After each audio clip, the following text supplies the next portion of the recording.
adalah statement yang akan saya nyatakan dalam satu konflik itu bahwa konflik itu terjadi bukan karena tanpa suatu alasan. Pasti konflik itu terjadi karena ada alasan.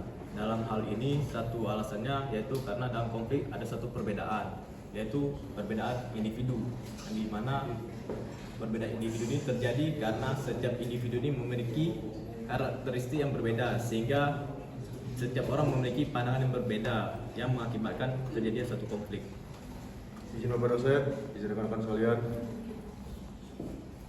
Konflik secara etimologis berarti adalah suatu perkelahian, perselisihan atau perbedaan, sebuah keinginan atau kemauan. Izin Bapak dosen, izin rekan-rekan. Menurut saya, konflik itu berkaitan dengan produktivitas atau suatu kegiatan yang dapat meningkatkan suatu kegiatan itu. Yang dimana ketika konflik berkaitan atau memiliki kekurangan akan menyebabkan produktivitas suatu kegiatan akan berkurang. Sebaiknya konflik itu saling berkaitan, yang dimana ketika produktivitas dan konflik memiliki kesamarataan akan menyebabkan produktivitas itu sendiri meningkat. Terima kasih. Mohon izin Bapak dosen, mohon izin rekan-rekan. Di sini saya akan membahas mengenai pendekatan konflik.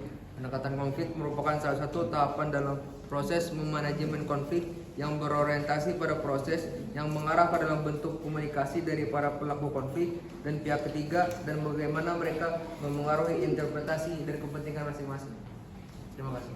Ya, di sini saya akan membahas mengenai unsur dari konflik. Nah, unsur dari konflik ini singkatnya ada 3. Yang pertama ada aktor, kedua ada objek, dan yang ketiga ada situasi. Yang pertama aktor. Di sini aktor kurang lebih ada 2 pihak yang saling bertentangan. Yang kedua objek, yakni ada yang dipertentangkan. Yang ketiga mengenai situasi, yakni ada peraturan atau budaya yang sedang berlaku. Seperti yang kita ketahui bersama bahwa konflik tidak selalu berarti negatif. Konflik bisa juga diciptakan, bisa juga bermakna positif, yang dimana konflik itu bertujuan untuk merekatkan hubungan antar sesama organisasi. Setelah saya mempelajari mata kuliah manajemen konflik di sini, setidaknya saya sedikitnya mengetahui bagaimana arti dari manajemen konflik, yang berarti manajemen itu suatu pengendalian dan konflik itu suatu perselisihan atau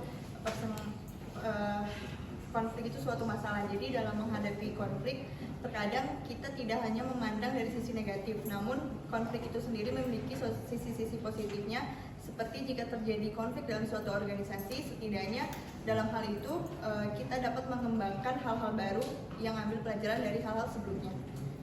Baik, jadi setelah saya mempelajari mata kuliah manajemen konflik ini, konotasi kata konflik itu ternyata tidak selalu bermakna buruk.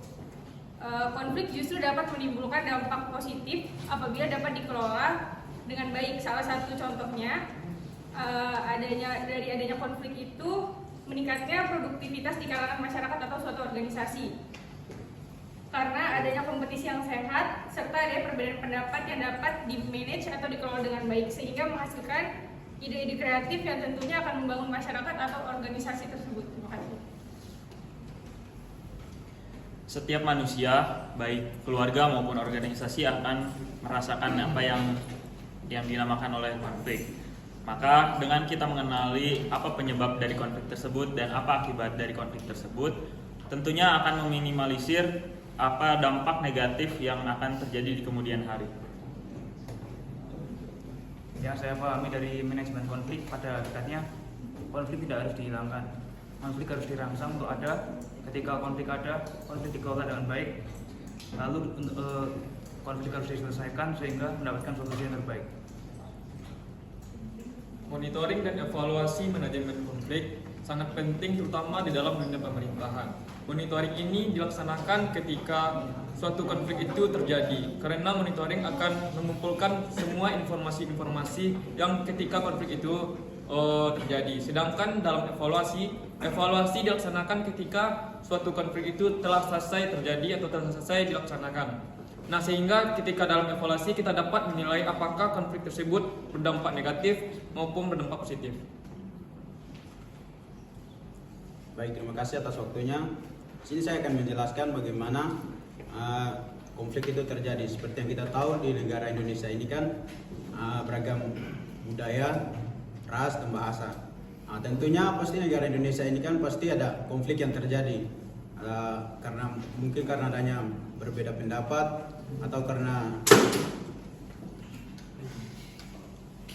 karena mungkin perbedaan agama seperti itu. Jadi di sini saya mau jelaskan bagaimana upaya untuk menangani suatu konflik tersebut. Jadi di sini bisa dilakukan teori ada konflik, upaya yang dilakukan yaitu pertama dengan upaya pendekatan kepada masyarakat dengan cara memberikan pesan atau informasi. Terus yang kedua adalah dengan negosiasi bagaimana mengetahui sumber masalah itu sehingga bisa dipecahkan masalah itu, sehingga kedua belah pihak ini tidak merugikan satu sama lain. Ada juga ada kolaborasi kerjasama sehingga pihak yang lain dengan pihak lain tidak merugikan satu sama lain. Baik, itu saja. Di Bapak dosen, kan sebelumnya manajemen konflik sendiri menurut saya adalah bagaimana cara kita untuk mengelola atau memperbaiki sebuah masalah atau perbedaan yang terdapat pada diri kita, masyarakat, dan lingkungan sekitar. Jadi di sini manajemen konflik kita mempelajari bagaimana cara mengelola suatu konflik atau masalah menjadi positif untuk mendapat manfaat dari konflik tersebut, sehingga organisasi atau pemerintahan bisa lebih baik ke depannya. Sekian, terima kasih. Mohon izin Bapak dosen, mohon izin rekan-rekan, di sini saya ingin mengutip quotes dari Frank Ficuso yang mana 10% konflik itu berasal dari perbedaan dan 90% berasal dari nada bicara yang salah. Yang mana maksudnya ialah sebuah konflik itu tidak segalanya berasal dari perbedaan. Yang mana kebanyakan konflik itu berasal dari nada bicara yang salah. Yang mana maksudnya kita sebagai individu itu harus memperbaiki cara kita berkomunikasi dengan satu dengan yang lainnya untuk menghindari konflik tersebut.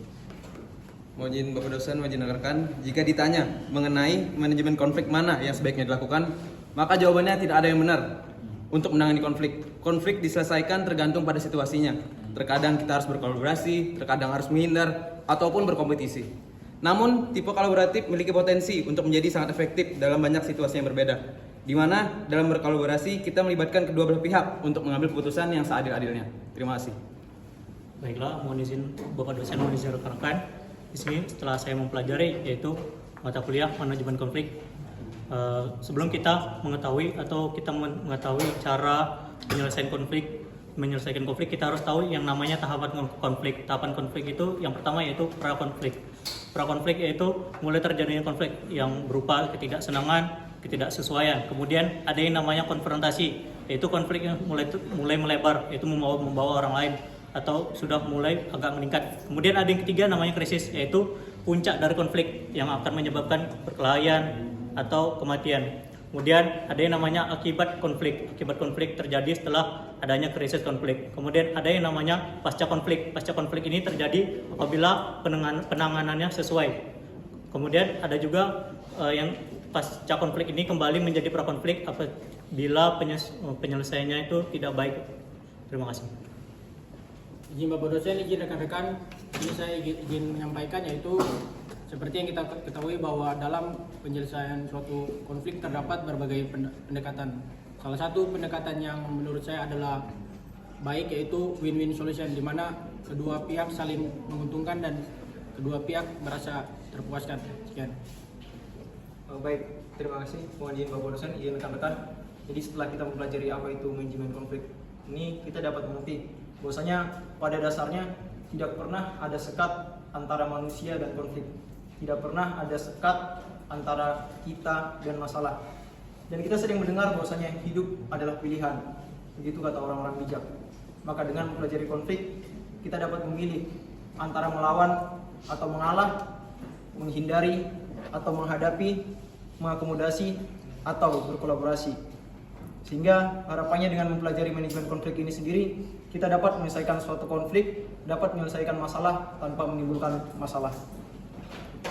Izin Bapak dosen, izin rekan-rekan, izin menjelaskan tentang teori konflik, yaitu pertama, pada umumnya sebuah konflik itu disebabkan oleh 3 hal, yaitu perbedaan kepentingan, perbedaan pemahaman, dan perbedaan sudut pandang. Dan 3 itulah yang selalu menyebabkan konflik itu pasti ada. Sekian.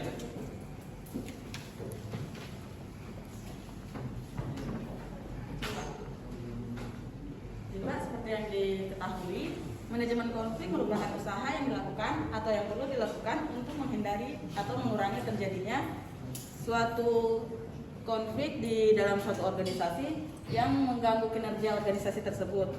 Sehingga salah satu cara yang perlu dilakukan yaitu dengan cara akomodatif atau dengan mengumpulkan pendapat dari setiap orang yang mengalami konflik tersebut untuk menyelesaikan masalah yang terjadi. Setelah mempelajari mata kuliah manajemen konflik, saya jadi mengetahui manajemen konflik itu adalah proses mengelola konflik dengan menyusun sejumlah strategi yang dilakukan oleh pihak-pihak berkonflik sehingga mendapatkan resolusi yang diinginkan. Dan juga konflik ini dapat menyimbangkan aspek positif yang dapat diraih melalui suatu konflik dengan tetap mengurangi dampak negatif dari konflik itu sendiri.